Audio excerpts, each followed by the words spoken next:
Parade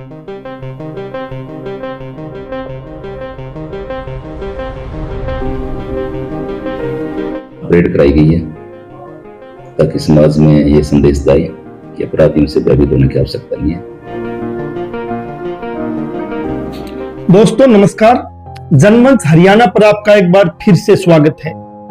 आपने ये तस्वीरें जरूर देखी होगी। तस्वीरें नहीं, ये लोकतंत्र पर लगा एक काला धब्बा है, क्योंकि ये तस्वीरें लोकतांत्रिक न्याय प्रणाली का हिस्सा नहीं बल्कि स्ट्रीट जस्टिस यानी सड़क पर किया जाने वाला बर्बर न्याय का हिस्सा है। हरियाणा के संदर्भ में इसे खाप न्याय, भीड़ न्याय या तानाशाही की प्रैक्टिस क्लास भी कहा जा सकता है। इसी स्ट्रीट न्याय को या बर्बर न्याय को खत्म करके हमारे क्रांतिकारी पूर्वजों ने भारत में लोकतांत्रिक न्याय प्रणाली स्थापित की थी, जहां अदालत तय करती है कि कौन गुनाहगार है और कौन नहीं है। मगर अफसोस, हरियाणा में आज वो इतिहास उल्टा लिखा जा रहा है। सरकारें फिर से वही बर्बर संस्कृति जीवित करने पर तुली हुई है, जहां फैसला कानून नहीं पुलिस के जूते और भीड़ की तालियों से होता है। भारत दुनिया को बताता है कि हम कानून और संविधान से चलते हैं, मगर हरियाणा की जमीन पर जो हो रहा है वो साफ दिख रहा है कि संविधान अब किताबों तक सीमित रह गया है और सड़क पर सरकार के गैर संवैधानिक आदेश चल रहे हैं। इस राज्य में अदालतें कमजोर पड़ रही है और सड़क पर किया जाने वाला अपमान, जिसे पहले अपराध माना जाता था, अब सरकारी नीति बनता जा रहा है। अगर न्यायालय की जगह सड़कें और कानून की जगह पुलिस की मनमानी फैसले करने लगे तो लोकतंत्र नहीं तानाशाही की रिहर्सल चल रही है। हरियाणा का पहला निशाना एडवोकेट रजत कलसन, दलित समाज से आने वाला एक वकील और दलित एक्टिविस्ट। कानून के अनुसार एडवोकेट रजत अपराधी नहीं थे, बस एक एफआईआर हुई थी। वे एक सभ्य समाज के नागरिक के साथ साथ वकील भी थे, जो लगातार दलितों के लिए लड़ रहे थे, जिनके कुछ संवैधानिक अधिकार थे और इन अधिकारों की रक्षा वही न्याय व्यवस्था करती है। मगर सरकार के इशारे पर हरियाणा पुलिस ने उनके इन अधिकारों को रौंदते हुए उनके साथ व्यवहार एक नागरिक की तरह नहीं बल्कि एक दुर्दांत अपराधी की तरह किया गया।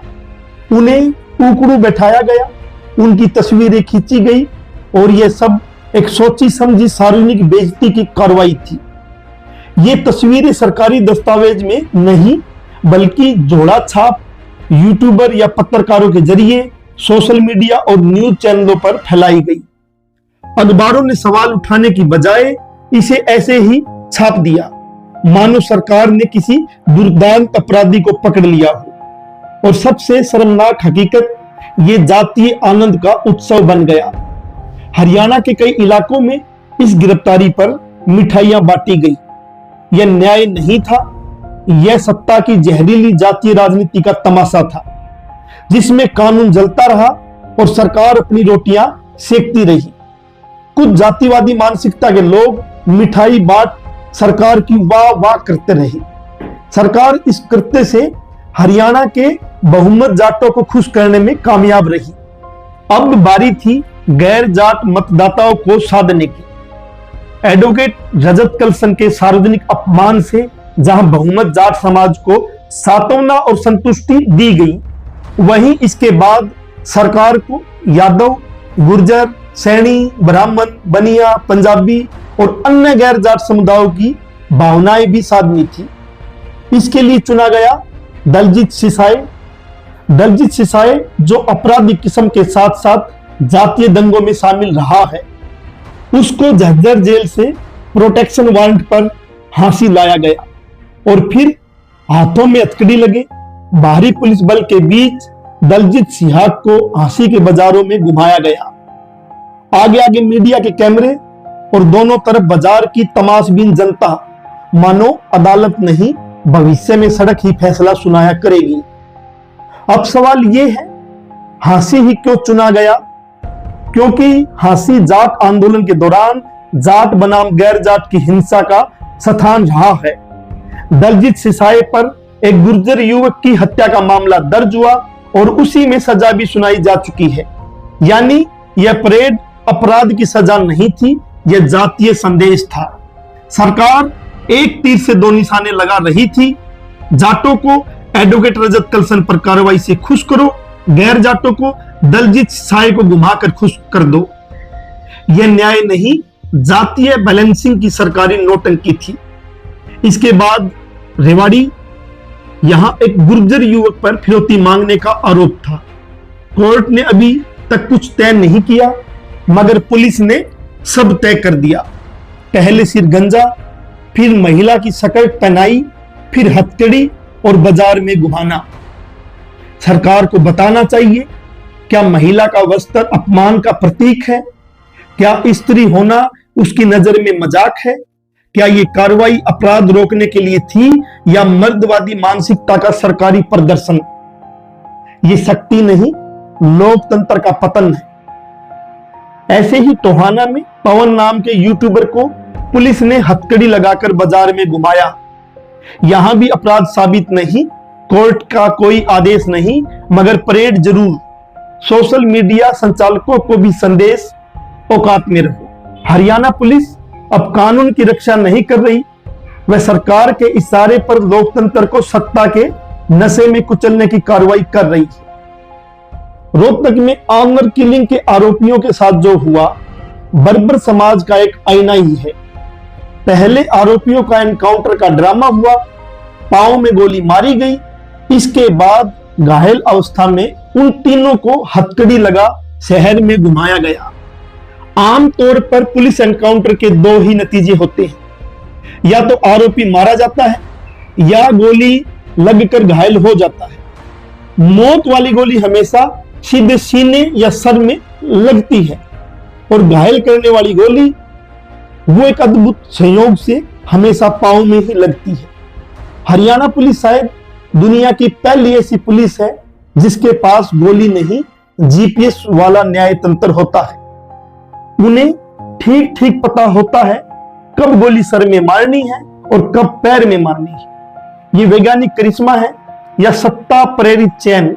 ये गोली का नहीं, मनसा का निशाना है, और इस मनसा का पूरा नक्शा शायद पुलिस ही बता सकती है। अगर गोली सजा तय कर रही है और अदालत दर्शक बनी बैठी है, तो यह एनकाउंटर लोकतंत्र की स्क्रिप्टेड हत्या है। ये घटनाएं अलग अलग नहीं है, ये एक पैटर्न है। एक जाति को खुश करो, दूसरी को डराओ, तीसरी को मनाओ, चौथी को नीचा दिखाओ। सरकार कानून लागू नहीं कर रही, बल्कि जातीय संतुलन की राजनीति को कानून के नाम पर वैध बना रही है। सरकार की मंशा साफ है, एक जाति के खिलाफ दूसरी जाति को खड़ा करो और जनता से कहो, देखो ये न्याय है। याद रखिए, लोकतांत्रिक न्याय इसलिए बना क्योंकि बर्बर स्ट्रीट जस्टिस वाला खत्म किया गया था, और आज हरियाणा में वही स्ट्रीट न्याय वापस लाया जा रहा है। पहले निशाने पर अपराधी, फिर दलित, फिर अल्पसंख्यक, और जब ये संस्कृति स्थापित हो जाएगी, तब सत्ता के खिलाफ हर वो आवाज जो हक हकूक की बात करेगी, वो स्ट्रीट न्याय के तहत सड़क पर ही खत्म कर दी जाएगी। कानून की कुर्सी पर जब पुलिस बैठ जाती है तो न्याय नहीं होता, तानाशाही पनपती है, और हरियाणा आज उसी दिशा में बढ़ रहा है। हम यहां मीडिया की भी बात करें तो मीडिया कभी लोकतंत्र का चौथा स्तंभ हुआ करता था। उसका काम था बाकी तीन स्तंभों की गलतियों को उजागर करना, जनता को सच बताना और सत्ता पर निरंतर दबाव बनाना, ताकि वे अपनी गलतियां सुधारे और लोकतांत्रिक व्यवस्था मजबूत हो। मगर आज का मीडिया उस भूमिका से बहुत दूर जा चुका है। वो न सत्ता से सवाल पूछता है, न जनता के हित में खड़ा होता है। अब उसका ध्यान पत्रकारिता पर नहीं, सरकार की छवि गढ़ने, भ्रम फैलाने और जनता को मनोरंजन में उलझाए रखने पर है। जो मीडिया कभी सत्ता का प्रहरी था, वह आज सत्ता का प्रचारक बन चुका है।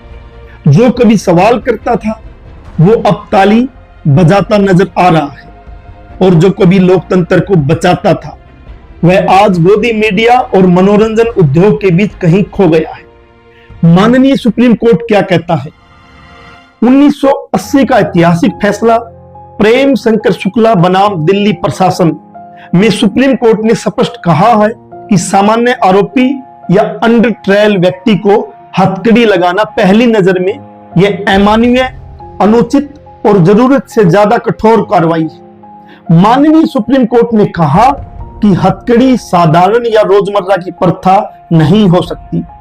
हमें सिर्फ बहुत विशेष परिस्थितियों में, जहां भागने, छिपने या हिंसा का स्पष्ट और तर्कसंगत खतरा हो, लगाने की इजाजत है।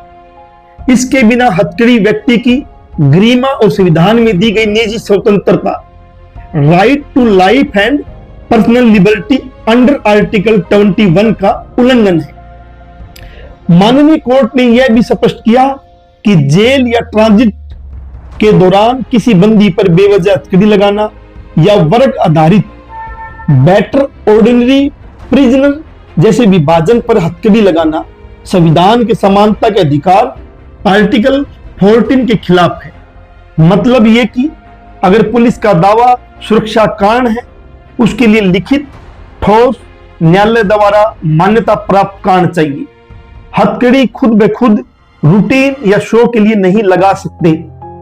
सोचिए, हमारे बीच एक व्यक्ति है, हो सकता है वो आरोपी हो सकता है सिर्फ संदिग्ध हो, या अपराधी भी हो सकता है, या यह भी हो सकता है कि इसको कोर्ट ने सजा सुना दी है। मगर संविधान कहता है कि हर व्यक्ति का अधिकार है जन्म से लेकर मरने तक या मरने के बाद भी, जब तक मिट्टी में न मिल जाए, अपनी गरिमा बनाए रखने का। फिर वो दिन आता है जब वो व्यक्ति किसी थाने में पकड़ा जाता है या कोर्ट में पेश किया जाता है, तो उसकी गरिमा को कुचल दिया जाता है। ये कोई कोर्ट नहीं, कोई न्यायालय नहीं, ये तो भीड़ न्याय है, जहां कानून जबरन खिसका दिया गया है और उसके स्थान पर निरंकुश सत्ता का आदेश चलता है। और सबसे खतरनाक बात, जब हथकड़ी, जंजीर, बेइज्जती राज्य की बेशर्मी से सार्वजनिक कर दी जाती है, तो सिर्फ एक व्यक्ति का अपमान नहीं, संविधान की हत्या है। अगर राज्य ये कहता है कि शक्ति जरूरी है, तो कहना होगा शक्ति कानून के अंदर होनी चाहिए, न कि कानून से बाहर। क्योंकि जब हथकड़ी सिर्फ साजिश बने और सार्वजनिक अपमान ही पब्लिसिटी स्टंट बन जाए, तो वह न्याय नहीं, तानाशाही की शुरुआत होती है। और जब हम चुप बैठ जाते हैं, तो सुप्रीम कोर्ट का फैसला कागजों में सिमट कर रह जाता है। पुलिस का काम साफ है, अपराधी को पकड़ना, उसे न्यायालय में पेश करना और उसके खिलाफ ठोस सबूत न्यायालय के सामने रखना। यही लोकतांत्रिक पुलिसिंग का धर्म है। पुलिस का काम जज बनना कभी भी नहीं रहा और न कभी हो सकता है।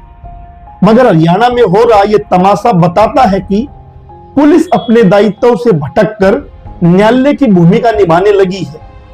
और जब पुलिस जज बनने लगे और सरकार इस बदलाव को रोकने की बजाय समर्थन करने लग जाए, तो यह सिर्फ एक विभाग की नाकामी नहीं, बड़े ही ठंडे दिमाग से प्लानिंग करके लोकतांत्रिक न्याय प्रणाली पर किया गया हमला होता है। लोकतंत्र वहीं पनपता है जहां सत्ता सवालों को दबाती नहीं, डराती नहीं और अदालतें सत्ता के आगे घुटने टेकती नहीं। मगर जब सत्ता लोकतंत्र को कुचलकर तानाशाही का चेहरा ओढ़ लेती है और संवाद की जगह लाठी गोली, अपमान, सार्वजनिक तमाशे न्याय का विकल्प बना दिए जाते हैं, तो इतिहास गवाही देता है कि जनता कभी चुप नहीं रहती। इस मुल्क का इतिहास है, जब सत्ता ने सवालों को कैद किया तो भगत सिंह जैसे नौजवान उभरे, जब जंगलों पर अन्याय हुआ तो बिरसा मुंडा उठ खड़े हुए, और जब आदिवासी अस्मिता पर प्रहार हुआ तो गुंडागर जैसे प्रतिरोध की चिंगारियां फूट पड़ी। ये रास्ते किसी ने योजनाबद्ध नहीं चुने, तानाशाहियों ने पैदा किए।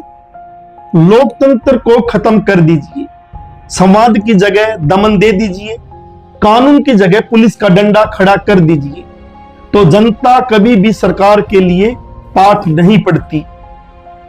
वह इतिहास के वही पन्ने खोलती हैं जिन पर प्रतिरोध दर्ज है। सवाल ये नहीं है कि लोग क्या करेंगे, सवाल ये है क्या सरकार सच में इतिहास दोहराना चाहती है। इतिहास 1857 का, इतिहास गदर पार्टी का, इतिहास बिरसा मुंडा, गुंडाधर, भगत सिंह का, इतिहास नक्सलवाड़ी से लेकर जंगल में चल रहे आदिवासी प्रतिरोध का। जनमंच हरियाणा पर आप बने हुए थे। हम एक बार फिर हाजिर होंगे नए मुद्दे, नए सवालों के साथ। तब तक के लिए अलविदा।